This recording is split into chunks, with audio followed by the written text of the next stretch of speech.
Hello all, I welcome my viewers to my YouTube platform ePolitical Science, and today we are going to discuss third unit first topic, that is ethnography as a tool of qualitative research in social science. And as I was requested that all the topics which are there in this particular course, it was requested to be covered, but today I've come up with this particular methodology, that is ethnography. And this methodology, since it's very important in qualitative research in social science, so I'll be talking today about this particular research and why it is important in qualitative social science research, though there are other methods also which one can use while pursuing qualitative research, but this has its own importance. So let us today try to understand what exactly ethnography is and why one should use this particular method during social science research, and how it will further help in doing good and value based research. So let us try to understand it. So first of all, we'll try to understand the meaning of this ethno and the graphic word. Now this word ethno, it means folk, and graph, it means writing. So it is basically a descriptive writing about a particular group of people. Now few scholars, they have defined their own ways how it is understood as. You also can define, or you can define some other scholars also, though I have used 2 to 3 names. First one is Walcott. Walcott has argued that ethnography should provide the kind of account of human social activity through which cultural patterning is enhanced. Now please focus on this word cultural patterning, how cultural patterning helps in engaging one in research, in qualitative research. Then Hammersley and Atkinson, they have argued that ethnographic research has a characteristic funnel structure which is progressively focused over its course.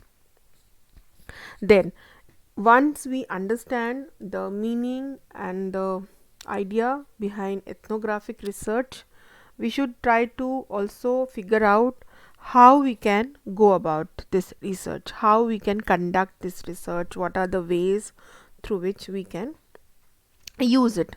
Now there are 4 ways. First is the participant observation. Now this method depends on participation, as the name suggests, and observation of behavior in its context. And this approach puts one in a better position to understand the day-to-day life of the different groups, as the participant observer actually experiences life as the group does. Now when one tries to be a participant observer within this particular research, one can conduct it very smoothly. Now it may take many months, and some they have more time, so they can engage their years also while pursuing this particular research, but it depends the on the time which you can engage and you have. Now the unstructured interviewing, now you can also do it through unstructured interviewing pattern. Now what is unstructured interviewing? This form of interviewing takes the form of a conversation between informant and researcher. It focuses on the informant's perception of themselves, of their surroundings, and of their experiences. Then the narratives, the third form is the narratives.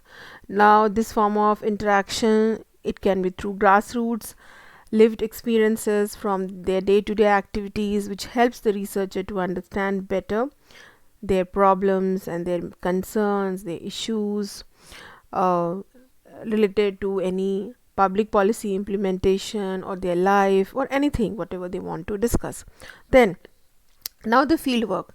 Now this is an extensive you can say a process where one goes through this field work process.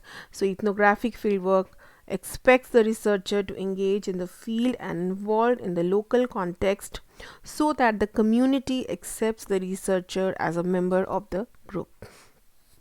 Then there are various types of ethnographic research. So one can come across there are various types, and if you are reading some good books, you may get some more types also. Though I have discussed in my today's discussion the main important 5 types of ethnographic research. The first is critical ethnography. Now, critical ethnography, since the name itself suggesting, is a qualitative research method that endeavors to explore and understand dominant discourses that are seen as being the right way to think, then see, talk, or enact a particular action or situation in society, and recommend ways to redress social power inequalities. Now, critical ethnography, it is a critical looking at ethnography from the critical perspective, from the marginalized perspective, the social power equations, if it is unequal, how it is going to impact. So one can look into it through critical lens, then the feminist ethnography through the feminist lens. Now looking at ethnographic research through different lens, this is what I am trying to engage here in this particular discussion, that is feminist ethnography. So observational research conducted over time and motivated by a commitment to women empowerment. Feminist ethnography, it is used to unfold how gender operates within different societies and what understanding is there, what are the issues which is involved. So feminist ethnography helps one to engage within that parameter. Then there is narrative ethnography. This involves complex and overlapping contexts of the storing process while conducting research. Now while you are conducting research and you are going for field work, then you can look into the narratives which the groups, the different communities, they come up with their narratives. So how, and they can also engage you with through storytelling, and you can also engage themselves to listening their storytelling in a very sensitive way. So both the interactions here makes the whole process more you can say important. Then the reflexive ethnography, it provides practical and comprehensive guidance to ethnographic research methods, but also encourages students to develop a critical understanding of the philosophical basis of ethnographic authority. Now reflexive here means the philosophical a connection, the sensitive connection, the critical connection which one can connect while doing this research. So one can see the whole research through the reflexive lens when you are trying to engage through different value laden concept. Then virtual ethnography, it is an online research method that adapts ethnographic methods to the study of the communities and cultures created through computer mediated social interaction. Now if one can't go to the field work or engage with the people or do the participant observation, one can also do this type of research through online mode, and this online mode is through online mechanism, while video conferencing or through Google Meet or Zoom or the other methods which one can avail within that particular domain.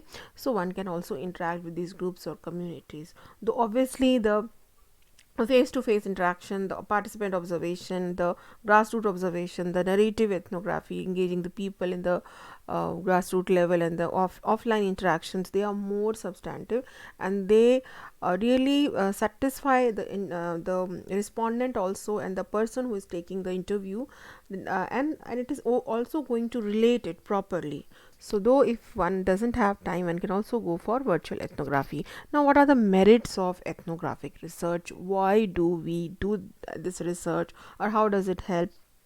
Now it helps to understand different social and cultural setup in societies, the variance which we have in the society, the diversity which we have in the society. One can try to understand the diversity and their concerns, then develop a rapport with the respondent. It helps to increase the scientist's understanding of human behavior. Now when I was talking about the first unit, human social inquiry and social science research, there I had very much talked about the why human behavior, they are very important to understand when one is conducting research. So वो वाला जो पहला वाला जो part था वो मैंने हिंदी और इंग्लिश दोनों में ही बाइलिंगुअल एक्सप्लेन किया था, और मैं कोशिश करूँगी कि जो हमारा दूसरा या तीसरा हम जो बनाए इसको हमारा यूट्यूब आए वीडियो, उसको मैं हिंदी में भी कोशिश करूँगी एथनोग्राफी को।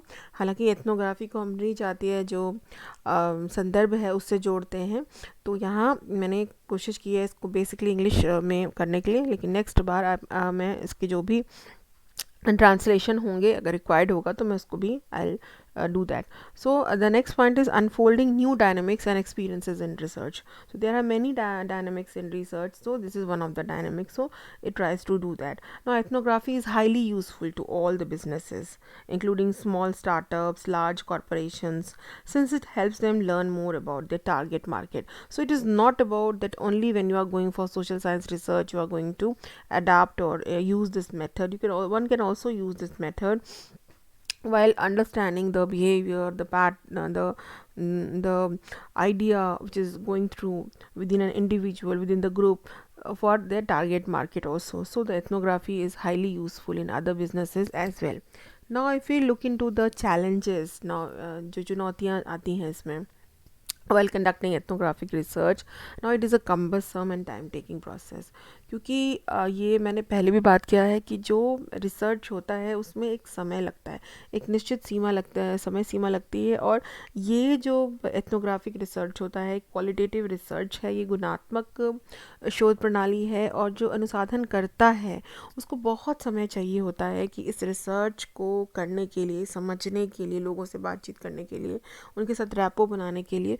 तो इसलिए भी ये एक थोड़ा सा कॉस्टली अफेयर भी हो सकता है, क्योंकि अगर हमारे पास हमें बहुत समय लगना है, हमें कहीं जाके रहना है, तो उसके लिए बाकी सारी और भी चीज़ें जो हैं बहुत इंपॉर्टेंट होती हैं। The research studies which are conducted on a very short term basis mostly does not give fruitful result. Now if we are going to conduct ethnographic research, and if we say that we hardly have time, so if you want to just engage for 1 week or 15 days, so that concrete outcome of that research may not happen within that domain when we are not giving that proper time. So short term basis research within ethnography may not give that fruitful results, so this is also important. So one has to look into that challenge also. Now as I told you that expertise and training are also required. Now one can't go and ask the cultural groups or communities or different people to engage with oneself, and then the groups will give you the same response which is expected. So you need to take some expertise with you, some trained people, the grassroots level at the so who can come across, who can also go with you, and then they can engage with the people, and then the outcome can come, the fruitful outcome which one is expecting. So and even if one wants to go without any expertise, then that training is also required. So how do we learn that part is also important within that ethnographic research. Now it is expensive, as I told, because compared to other methods where you don't have to go to the grassroots, where you don't have to go to the field and stay there for how long do you stay, you don't know. So how much it will cost, that also you have to say, which is the area, what is the proximity, whether it is remote or not. So there are many other challenges which one come across while conducting ethnographic research. But though this research, as I told, since it is going to give you a concrete result if you are engaging on a long term basis and interacting with people, so that part is also very important. Now while concluding this, that the ethnographic studies, they are normative understanding, and you also have to do I think empirical, the research methods in politics, the third unit you have also to read I think empirical research. So this is the normative research and not the empirical research. So this is the normative understanding. So ethnographic studies, they are a normative understanding to research problem. Ethnographic research is a qualitative tool, as I told you, in social sciences learning, where one can find first hand information, the primary sources, the primary data one can take. And this is very important for any qualitative research, for any original research to happen. So about the behavior and interactions of people within a particular context. It's equally important to understand that this research tool has its own limitations, but obviously it opens new ways to explore and participate in experimental research. This is another type of experimental research, this is another type of engaging research. So it opens new ways where one can explore another in many another innovative ways of how you can get into the understanding of different people through more ideas. So I hope that this understanding of ethnographic research within the third unit, where you have to do the research methods, so this is one of the important research methods in the qualitative parameter. So within that, if you have any doubt, any questions you want to put up, you can do it, and then we can discuss the other methods also, and the other second units which were suggested by the students to me. So I'm trying both the languages, the Hindi, English. So I think both the mediums of the students would be benefiting. Thank you. Have a nice day.